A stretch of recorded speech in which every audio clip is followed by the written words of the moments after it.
One earth, one family, one future एक commitment है। ये खुद ही देखें और कंपेयर करें कि एक अच्छा स्पोक्स पर्सन जो एक्चुअली अपनी कौम रिप्रेजेंट करता है, तो फिर दुनिया कैसे उसकी जय जय करती है। ग्लोबल संस्थाओं में रिफॉर्म्स आवश्यक है। मोदी साहब अपने मुल्क का ये बहुत इंपॉर्टेंट मुद्दा जो है लड़ रहे हैं, मगर इंटरेस्टिंगली एक तो आप देख सकते हैं कि स्पीच इनको याद है। He has memorised the speech. दुनिया का सबसे बड़ा फोरम है, मोदी पेपर्स नहीं देख रहा, कुछ नहीं पढ़ रहा। टर्की के जो प्रेसिडेंट हैं रजब तैयब एर्दोगान, वो हमेशा कश्मीर का जिक्र यूनाइटेड नेशंस में किया करते थे, जनरल असेंबली में। इस दफा उन्होंने नहीं किया। वो दुनिया में तो और बड़ा कुछ होता है। दुनिया तो चांद पे भी जाती है, मरीख पे भी जाती है। दुनिया तो अजीबो-गरीब तरह की चीजें भी इजाद करती हैं। सऊदी अरेबिया ने पाकिस्तान को ये कहा है कि स्टॉप सेंडिंग बैगर्स। कम तोलना, झूठ बोलना, मिलावट करना, हराम खाना, ये कैरेक्टर है हमारा। लेकिन आज टर्की ब्रिक्स का मेंबर बनना चाहता है, जिसका इंडिया एक इम्पोर्टेंट प्लेयर है। सो टर्की को इस चीज का पता है। दुनिया ताकत पर की है। कायनात का आखिरी उसूल जो है वो ताकत है।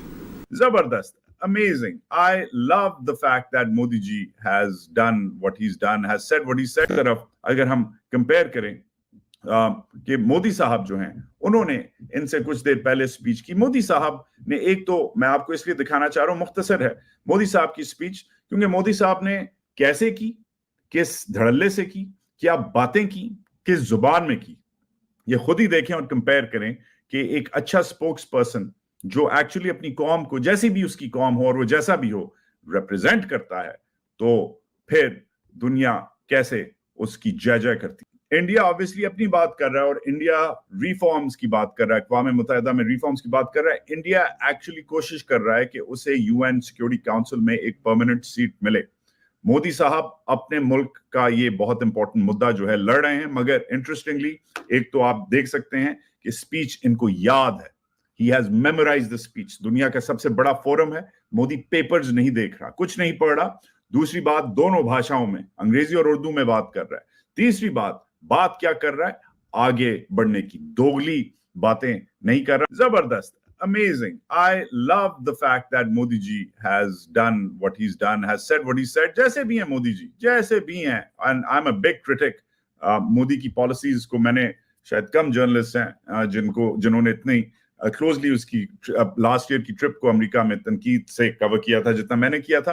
बट मेन चीज क्या है, आपको कॉन्फिडेंट होना है।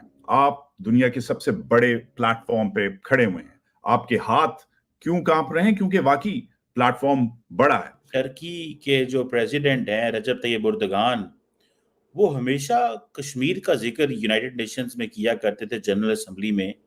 इस दफा उन्होंने नहीं किया। क्या वजह है? बाकी ममालिक भी जो हैं वो अब जिक्र नहीं करते। पर्टिकुलरली अगर आपको याद हो, जब 2019 में इंडिया ने जो कश्मीर का एक स्पेशल स्टेटस था वो रिमूव कर दिया, तो टर्की के वजीर आज़म ने उस वक्त शोर मचा दिया। लेकिन आज टर्की ब्रिक्स का मेंबर बनना चाहता है, जिसका इंडिया एक इम्पोर्टेंट प्लेयर है। सो टर्की को इस चीज़ का पता है कि अगर हमने कश्मीर का जिक्र किया या तो हमारे लिए मुश्किलात पैदा हो सकती हैं। तो क्वेश्चन ये है कि शायद इससे भी कोई फर्क ना पड़े अगर टर्की जो है वो इंडिया जो है वो उसको वो कंसेंसस होता है और भी बहुत सारे मुल्क कश्मीर का जिक्र करते हैं।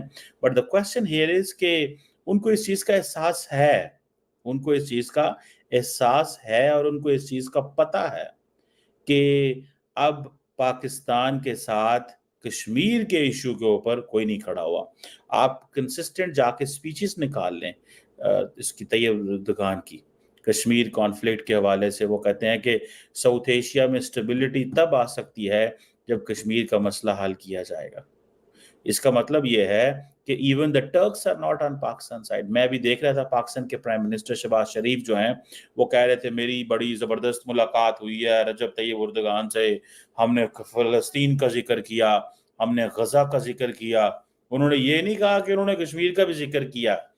जो स्पीच طیب اردگان نے یونائٹڈ نیشنز میں کی ہے اس میں کشمیر کا ذکر کوئی نہیں کیا، اور نہ ہی انہوں نے کسی اور چیز کا پاکستان کے حوالے سے ذکر کیا. اسی کو کہتے ہیں ڈپلومیٹک آئسولیشن. آپ کو پتا ہے کہ اس وقت انڈیا جو ہے اٹ از بینگ کنسیڈرڈ. ابھی ایک لوئی انسٹیٹیوٹ ہے امریکہ کے اندر، اس نے بیسیکلی جو پاور ہے اس کو رینک کیا ہے، ٹھیک ہے جی، کہ ایشیا کے اندر which country has what power, ٹھیک ہے جی. اور 2024 کی جو ایشیا پاور انڈیکس ہے جسے کہتے ہیں نا جو انڈیا کو they have put at number 3rd، ٹھیک ہے جی. یہ جو ایشیا پاور انڈیکس ہے انڈیا 3rd ہے اوور آل پاور میں، ٹھیک ہے. امریکہ اور چین اس سے آگے ہیں، یہ ایشیا کے اندر دیکھا جائے، ٹھیک ہے جی. اس کا مطلب یہ ہے کہ انڈیا کا انفلوئنس بڑھا ہے. ایک ادارہ ہے اس کو بولتے ہیں پیو ریسرچ سینٹر، اس نے کہا ہے تقریباً 68% انڈینز یہ سمجھتے ہیں کہ ان کی جو پاور ہے وہ انکریز ہوئی ہے، ٹھیک ہے جی. اب کوشچن یہ ہے کہ یہ ایک بڑی تعداد ہے، دیکھیں کہ اس کا مطلب یہ ہے کہ there is a positive view of India with in the country. India کے اندر سے ویو جو جا رہا ہے وہ بڑا امپورٹنٹ ویو ہے. اور آپ دیکھیں گے کہ کوئی اور ملک بھی نہیں بول رہا، UAE نہیں بول رہا، سعودی عرب نہیں بول رہا، ابھی قطر کے لوگوں نے سپیچز کی، کچھ بھی نہیں کیا، ٹھیک ہے.